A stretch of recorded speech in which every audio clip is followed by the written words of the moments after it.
দেখ মা, তোরা সব পিকনিকে গিয়ে ঝামেলা করিস, তার থেকে বলে এখনই বলতে পিকনিক কি করবি। পিকনিকে যাবো ঠিক আছে, কিন্তু সবার আগে গার্লফ্রেন্ড নাম্বার গুলো ব্ল্যাক লিস্ট করতে হবে। পিকনিকে শুধু হানি সিং এর গান বাজবে? না না, মাঝে মাঝে বাচ্চারও গান বাজবে। তাহলে মানে আমি যাবো না, তোরা যা গান মারা গা। ঠিক আছে হানি সিং। দেখ আমি আগে থেকেই বলে দিচ্ছি, বিয়ার থাকলে আমি খাবো না, শুধু মদ আর মাংস খাবো। বেশ, যেটা পাবো সেটা খাবো।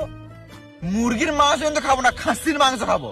কত চাঁদা দিছিস? 30 টাকা। গানা মায় না বেশি, মুরগির মাংস হবে। গান মারা খাবো। বেশ বস, তোর জন্য একটা ডিম বেঁচে দেবো। আমি কিন্তু পেট ভরে ভাত খাবো।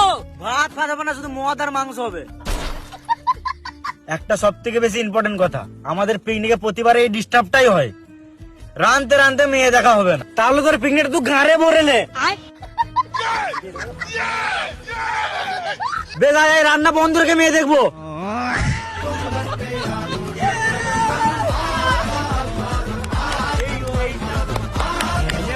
ভাত